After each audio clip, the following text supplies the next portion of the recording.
Us now is aviation analyst John Gradek. Nice to see you again, John. My pleasure to be here. John, what do you understand is the major driving force behind why pilots are voting to strike?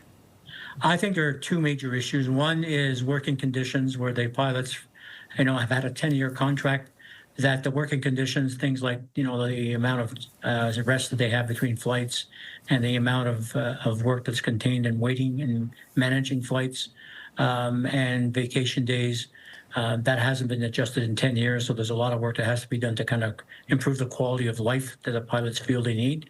And the other sticking point, of course, is wages. It's been that case with WestJet and Air Canada in recent months. But this is not as aggravating an issue for Air Transat, because they've had wage increases within the life of that 10-year contract.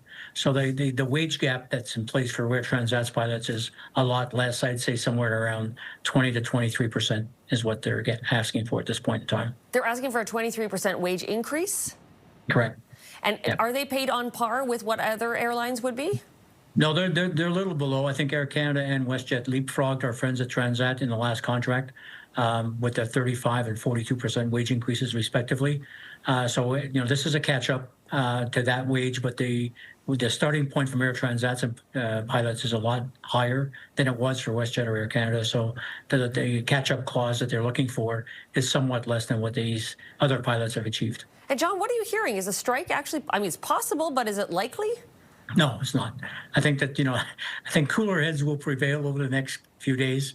Air Transat, is a financial concern. They really haven't been able to kind of turn the COVID corner just yet. They've been trying, been doing a lot of strategic changes in their operating plan and their schedules and the markets they're serving.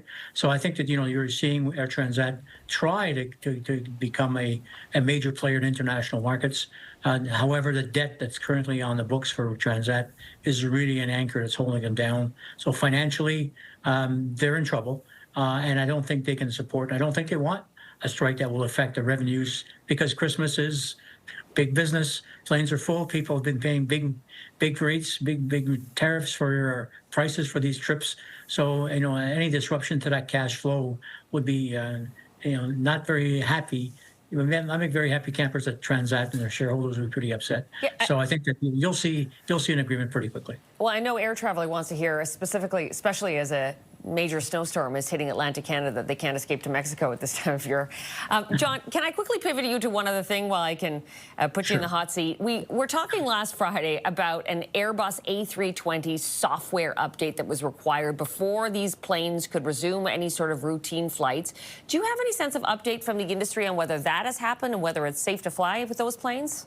Yeah, I think that the industry reacted, abnormally quickly.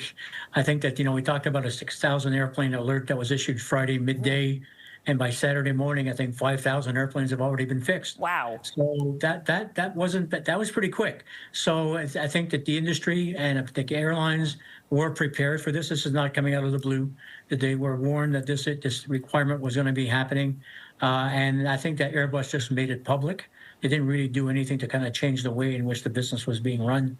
So, the airlines have, for the most part, I think there's only about 100 airplanes left that are grounded because they require a mechanical and a physical changeout of some components on the airplane. So, by and large, that issue has been addressed, and it's very much business as usual for the A320 fleet. So safe to fly, no concerns there?